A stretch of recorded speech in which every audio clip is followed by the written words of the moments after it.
Yadagirigutta form lines లో invest చేసి ప్రతి నెల 6,500 రాబడిని పొందండి. గోధూళి దూసరిత కోమల కుంతలాగ్రం గోవర్ధనోద్ధరణ కేళికృత ప్రయాసం గోపీజనస్య కుచ కుంకుమ ముద్రితాంగం గోవిందమిందువదనం శరణం భజామః. భాగవత కథాసుధకి స్వాగతం. గోపికల వస్త్రాపహరణాన్ని నిన్న విన్నాం. గోపికా వస్త్రాపహరణం తర్వాత కృష్ణుడు ఇంకెవరిని ఉద్ధరించబోతున్నాడో ఈ కొత్త లీల ఏమిటో చూద్దాం. ఒకరోజట చాలా తీవ్రమైన ఎండగా ఉందట. బలరామకృష్ణులు గోపబాలుడు వీళ్ళంతా యమునా తీరాన ఉన్న అడవుల్లో గోవుల్ని మేపుతూ బృందావనం నుంచి చాలా దూరం వెళ్ళిపోయారు. ఎంతో దూరం వెళ్ళాక ఎండవేడికి తట్టుకోలేకపోయారు. ఆ గోవులు కూడా తలా ఒక పక్కన చెట్ల కింద కూర్చుని వీళ్ళు కూడా చెట్ల నీటిలో విశ్రమించారు. కాసేపు తేరుకున్నాక ఏమన్నట, మిత్రులారా ఈ చెట్లను చూడండి, ఇవి ఎవరి నుంచి ఏమీ కోరవు, తమ పట్ల ఎవరెంత అపచారం చేసినా సహిస్తాయి, అలాగే అన్ని ప్రాణులకి ఉపయోగపడమే తన జీవిత లక్ష్యం అన్నట్టు బతుకుతాయి చెట్లు, అంతే కదా, వాటికి ఎవరికి తోటి ఏమీ లేదు, కొట్టేసిన వాడికి కూడా నీడిస్తుంది పండిస్తుంది చెట్టు. తాము ఎండకు ఎండి గాలికి వాలిపోయి వానకు తడిసి చలిని సహించి అవే బాధల నుంచి మనని రక్షిస్తాయి. అంతేకాదు ఎవరైనా తమ వద్దకు ఏదైనా ఆశించి వస్తే వాళ్ళని రిక్తహస్తాలతోటి పంపవు. ఎవడైనా వస్తాడు, పచ్చగా ఉన్ననాళ్ళు ఆకులు కాయలు పళ్ళు పువ్వులు ఇస్తాయి, ఎండి మోడైపోయాక కలప కట్టె గట్టెలు బొగ్గులు ఇస్తాయి. చెట్లు ఎంత గొప్పవి, ఇంతకంటే జన్మ సాఫల్యం అంతరం ఇంకొకటి ఉందా? జీవిత సాఫల్యానికి ఇంకేం కావాలి? ఎప్పుడూ ఇతరులకు సహాయపడ్డమే. మానవులు వీటిని చూసి నేర్చుకోవాలి. తమ జీవితకాలంలో ప్రాణాన్ని బుద్ధిని ధనాన్ని వాక్కుని లోకహితం కోసం వినియోగించాలి ప్రతి మానవుడు అని శ్రీకృష్ణుడు భాగవతంలోనే చెప్పాడట. భగవద్గీత దాకా వెళ్ళలా, చిన్నపిల్లాడప్పుడే చెప్తున్నాడు. పుట్టిన ప్రతి ప్రాణి లోకహితం కోసం ప్రవర్తించాలి. మనం మొత్తం లోకహితం కోసం ప్రవర్తించలేకపోతాం, కనీసం కొంతైనా లోకహితం, సొంత లాభం కొంత మానుకుని పొరుగువాడికి తోడ్పడాలని కృష్ణ పరమాత్మే చెప్పాడు. అయితే ఏం చేశారు, ఎండగా ఉందనుకున్నారు కదా, సరే నది దగ్గరికి తీసుకెళ్ళి నీళ్లు తాగిచ్చారు. ఆకళ్ళు వేస్తున్నాయి బాగా, ఎండాకాలం ఆకళ్ళు ఎక్కువ, కృష్ణ ఆకలి తీరే మార్గం ఏదైనా చెప్పమన్నారు. అయితే ఈయన ఏమనుకున్నాడంటే, ఆయన ఆలోచిస్తున్నాడు, తనకు అత్యంత భక్తురాలైన ఒక విప్రపత్నిని ఆయన ఉద్ధరించాల్సి ఉంది. ఆ సమయంలో ఎవరికో ఒకళ్ళకి ఇవ్వాలి, ఒక సహాయం చేయాలి ఆయన. అందుకని ఏం చేశాడు, మిత్రులకి ఆకలి తీర్చేది తన భక్తురాలకి మోక్షం కలిగించేది అయిన ఒక మంచి ఉపాయాన్ని పెట్టుకున్నాడు. ఏం చెప్పాడంటే, ఆ పక్కన కొంచెం దూరంలో అనేక మంది వేదవేత్తల ఆశ్రమాలు ఉన్నాయి, వాళ్ళంతా యజ్ఞం చేస్తున్నారు, స్వర్గలోకవాసం కోసం యాగాలు చేసుకుంటున్నారు. వాళ్ళు బృహస్పతి శవం అనే యాగం చేస్తున్నారట, యజ్ఞం.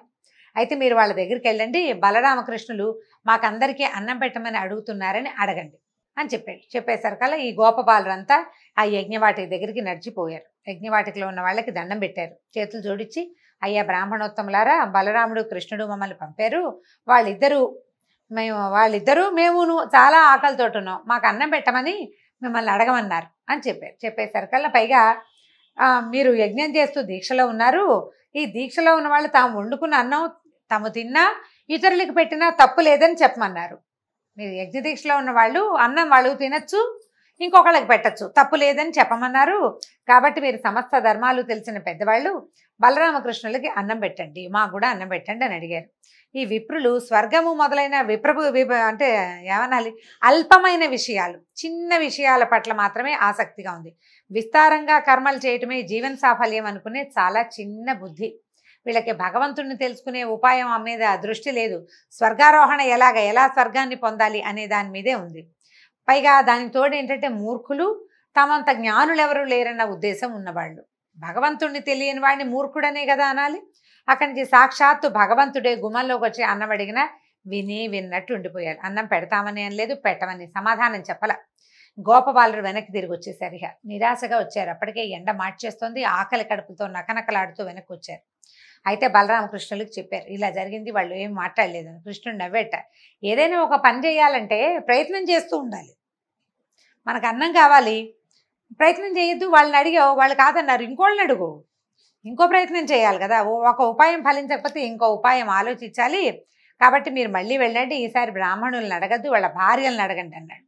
ఈ విప్రులు జ్ఞాన సంపన్నులు, వాళ్ళకి ఆలోచన ఏంటంటే చదువు విషయం వరకే వాళ్ళకి ఆలోచన ఉంది. కానీ విప్రుల భార్యలు భక్తి సంపన్నులు, వాళ్ళకి చాలా భక్తి ఆలోచనలు ఉన్నాయి. వాళ్ళకి ఏంటంటే అన్నిటికీ ఎప్పుడు నిరంతరము పరమాత్మ మీదే లగ్నమైన మనసు కలిగిన వాళ్ళు. విప్రపత్నులు విష్ణు కథలు విన్నారు, వాటిని మననం చేసుకున్నారు, వాటినే ధ్యానం చేసి ధన్యులయ్యారు. వారు శరీరాలతో సంసారాల్లో ఉన్నారు, కానీ వాళ్ళ మనసుల్లో మాత్రం విష్ణువే ఉన్నాడు ఖచ్చితంగా. కాబట్టి కృష్ణుడు అన్నం అడుగుతున్నాడు అని చెప్పమన్నారు. ఈ పిల్లలు మళ్ళీ గోపబాలురంతా వెళ్ళారు. భార్యలు కూర్చునేందుకు ప్రత్యేకంగా ఒక పక్కన ఒక శాల ఉందట. ఈ యజ్ఞంలో ఉన్న మగవాళ్ళంతా బ్రాహ్మణులంతా యజ్ఞం చేసుకుంటుంటే వాళ్ళ భార్యలు కూర్చోడానికి ఒక పెద్ద శాల కట్టి ఉంది, కూర్చునున్నారు. వాళ్ళంతా చక్కగా అలంకరించుకుని చక్కగా లక్షణంగా కూర్చునున్నారు. ఉండేసరికల్ గోపబాలుడు నమస్కారం చేసి చెప్పారు వాళ్ళకి, కృష్ణుడు ఆవులు మేపుతూ ఇంటి నుంచి చాలా దూరం వచ్చేసాడు. అతను అతని అనుచరులమైన మేము వాళ్ళ అన్నయ్య అయిన బలరాముడు కూడా ఆకలితోటి ఉన్నాం అని చెప్పి మా అందరికీ అన్నం పెట్టమని అడగమన్నాడు అని అడిగేసరికల్లా ఈ మన విప్రపత్నులు, ఈ బ్రాహ్మణ స్త్రీలు అప్పటికే ఈ కృష్ణుడి సంగతులన్నీ విని ఉన్నారు. కృష్ణుడు సాక్షాత్ శ్రీమన్నారాయణ అనే భావనతో కూడా ఉన్నారు. పరమాత్మే అడగడం తమది పూర్వజన్మ పుణ్యం అనుకుని ఏం చేశారు, వెంటనే గబగబా నడుం కట్టి వంటలు చేసేసారు. చకచక అందరూ కలిసి షడ్రుచులతో అనేక పదార్థాలు ఉండి పెద్ద పెద్ద పాత్రల్లో పెట్టుకున్నారు. భర్తలు, సోదరులు, బంధువులు, పుత్రులు అందరూ స్త్రీలను అన్నం మోసుకెళ్ళొద్దు అని కేకలేశారు. అయితే ఏంటంటే నదులకి ఎన్ని కొండలు అడ్డం వచ్చినా అవి సముద్రం వైపే దారితీస్తాయి. అయినా కూడా వీళ్ళు ఏం చేశారు, అలాగే ఈ విప్రపత్నులు ఎవరు వద్దన్నా సరే ఈ అన్నపాత్రలు అవి మోసుకుంటూ కృష్ణుడు ఉన్న చోటుకి వెళ్ళారు. వాళ్ళల్లో ఒక ఆమె భర్త గట్టిగా అడ్డుకున్నాడు. ఆమెను వెళ్ళని వాళ్ళ చేతులు గుచ్చేసుకున్నాడట. వెళ్ళనిపోయేసరికల్లా ఆమె ఉండిపోయింది అక్కడే. మిగిలిన వాళ్ళంతా వెళ్ళిపోయారు. వెళ్ళంగానే వాళ్ళని చూసేసరికల్లా వాళ్ళకి ఏమనిపించిందంటే తమ జీవాత్మ పరమాత్మలోకి చేరిపోతున్న భావన కలిగిందట. ఆ దివ్యమంగళ స్వరూపాన్ని చూస్తూ ఉండిపోయారు. అప్పుడు ఏం చెప్పాడంటే కృష్ణుడు నవ్వుతూ చెప్పాడట, విశ్వంలో ఉన్న సమస్త జీవులకి ఆత్మని నేనే, ప్రపంచంలో ఉన్న ప్రతి ప్రాణిలోనూ ఉన్నది నేనే, కానీ అందరికీ నా పట్ల సమానంగా భక్తి ఉండదు. ఒక్కొక్కడు నన్ను నమ్మడు కూడా, నమ్మని వాడు ఉంటాడు. కొందరి భక్తి ఏంటంటే ఫలాపేక్షతోటి ఉంటుంది. ఈ పూజ చేస్తేనో, ఈ పారాయణ చేస్తేనో, ఈ నోములు చేస్తే ఈ కోరిక తీరుతుంది, ఇన్ని కొబ్బరికాయలు కొడితే ఈ కోరిక తీరుతుంది, ఈ నామాలు రాస్తే ఈ కోరిక తీరుతుంది. ఇలాంటి ధ్యాసలో ఉండేవాళ్ళు ఏం చేస్తారు, ఆ మనసులో పెట్టుకుంటారు భగవంతుడు ఫలాపేక్షతోటి. ఆ కోరిక తీరే వరకు వాళ్ళ భక్తి దృఢంగా ఉంటుంది. మనం రోజు రామకోటి రాస్తాం అంటే అందరూ ఇలా ఉంటారని నేను చెప్పలేదండి, మాట సామెతకి చెప్తున్నాను అంతే. ఈ మన పని అయ్యేదాకా, మా పిల్లలు పైకి వచ్చేదాకానో, లేకపోతే వ్యాపారం పైకి వచ్చేదాకానో, మా ఆరోగ్యము ఏదో అనారోగ్యంలో ఉన్న వ్యక్తి తిరిగి వచ్చేదాకానో ఉపవాసం చేస్తామనో, రామకోటి రాస్తామనో, ఏదో సాయినామని రాస్తామనో, ఇంకోటి రాస్తామనో పెడతారా. అది అయిపోయాక ఏమవుతుంది, ఇది మానేస్తాం మనం కదా, సహజంగా జరిగేదేనండి. ఇది తప్పని అనడం లేదు, తప్పని భగవంతుడు కూడా చెప్పటల్లా. ఫలాపేక్షతో ఉండే భక్తిని గురించి చెప్తూ ఈ మాట చెప్తున్నాడు. వాళ్ళ పని అయిపోయాక ఇంకా భక్తి ఉండదు, ఇంత దృఢంగా ఉండదు, కొద్దిగా ఉంటుంది. ఆయన పట్టుకున్నాం, పని అయ్యింది, ఈసారి మళ్ళీ అవసరమైనప్పుడు మళ్ళీ పట్టుకుందామని ఒక ఆఫీసర్ భావన ఉంటుందన్నమాట భగవంతుడి మీద. అయితే కొందరికి భక్తి అహైతుకి అంటే ఫలాపేక్ష లేనిది, వాళ్ళకి నిర్మలమైన ప్రేమ నిరంతరం ఉంటుంది. ఎవరు ఎన్ని అవరోధాలు కల్పించినా, ఏం జరిగినా, మనమే నడుస్తూ గోతులో పడినా కూడా భక్తిలో మార్పు ఉండదు. మనం గోతులో పడితే భగవంతుడు ఏం చేస్తాడు అనిపిస్తుంది. సాధారణంగా మనకెట్లా ఉంటుంది, ఏదైనా రాగానే ఇంకా దేవుడు లేడనేస్తాం. మరణం సంభవించగానే దేవుడు లేడు, ఏదైనా ప్రమాదం అయితే దేవుడు లేడు, వ్యాపారం పాడైతే దేవుడు లేడు, ఉద్యోగం పోతే దేవుడు లేడు. అవన్నీ మనకొచ్చిన సమస్యలు. దానికి భగవంతుడు ఉండడానికి దీనికి అసలు సంబంధమే లేదు. ఆ ధ్యాస ఉండదు మనకు అవన్నీ ఇవ్వడానికి దేవుడు ఉన్నాడని మనం నమ్ముతాం. ఈ ఫలాపేక్ష ఉన్నవాళ్ళు అది. కానీ ఫలాపేక్ష లేని, ఏ హేతువు లేని నిర్హేతుకమైన భక్తి ప్రపత్తులు కొంతమందిలో ఉంటాయి. ప్రత్యేకమైన వ్యక్తులు, సాధారణ జీవితాలు గడపరు వాళ్ళు, మనలాగా ఉండకపోయి ఉండొచ్చు బహుశా. అయితే ఈ వీళ్ళకి చెప్తున్నాడు, మీరు అటువంటి నిర్మలమైన భక్తి కలిగి ఉన్నవాళ్ళు. ఇప్పుడు యజ్ఞం చేస్తున్నారు, యజ్ఞం వల్ల ఒక ఫలితం ఉంది కాబట్టే యజ్ఞం, లేకపోతే ఎందుకు చేస్తారు? వీళ్ళు కృష్ణుడికి అన్నం తెచ్చారు, ఏం ఫలితం లేదు, వాళ్ళకి ఏం అక్కర్లేదు, ఆకలితో ఉన్నాను అన్నం పెట్టండి అన్నాడు, పట్టుకొచ్చారు. ఆయన డబ్బిస్తాడనో ముక్తిస్తాడనో ఊహ ఏం లేదు వాళ్ళకి. ఈ నిర్మలమైన భక్తి ఉంది, భక్తి కలిగిన వాళ్ళు. అందుకే మీకు నా దర్శనం ఇవ్వాలనే మిమ్మల్ని ఇక్కడికి రప్పించాను. మీరు వచ్చిన పని పూర్తయిపోయింది, నన్ను చూసేశారు కదా, ఇంకా మీరు వెనక్కి వెళ్ళిపోండి, మీ భర్తల యజ్ఞం పూర్తి చేసేందుకు సహకరించండి అనేసరికి ఆ స్త్రీలు ఒప్పుకోలేదట. వద్దునైనా మేము వెళ్ళము, వేదాలు ఘోషించే మాటలు సత్యమని నిరూపించు, నీ పాదాంబోజాలు అంటే నీ పాదాలు చేరినటువంటి భక్తులకి ఇక ఈ భవాంబోతులు ఈ ప్రపంచంలోకి తిరిగి రావడం లేదు. ఎవరైతే వైకుంఠంలో స్వామి సాయుధ్యాన్ని పొందుతారో వాళ్ళకి మళ్ళీ పుట్టుక లేదు అని వేదాల్లో చెప్పబడింది. అది నిరూపించు, వేదాలు ఉపనిషత్తులు చెప్తున్నాయి. నిరూపించు, మేము నీ పాదాలు పట్టుకున్నాం, సర్వసంగాలు త్యజించేసాం, భర్తలు లేరు, కొడుకులు లేరు, తమ్ముళ్ళు లేరు, మావయ్యలు లేరు, అందరినీ వదిలిపెట్టి వచ్చేసాం, నీ పాద సేవా భాగ్యాన్ని మాకు అనుగ్రహించు, ఇంతకు మించి ఇంకా ఏమీ అడగమన్నారట. నీ పాదాల మీద పడిన తులసి దళం మాకు ఇవ్వు, అది 14 భువనాదుల మీద ఆధిపత్యం కంటే ఎక్కువ. మేము ఇప్పుడు వెళ్ళినా మమ్మల్ని వాళ్ళని తిరస్కరించి ఇక్కడికి వచ్చామని వాళ్ళు మమ్మల్ని కోపంతో భర్తలు కానీ బంధువులు కానీ పుత్రులు కానీ స్వీకరించరు. ఇది సహజంగా జరిగే కదా.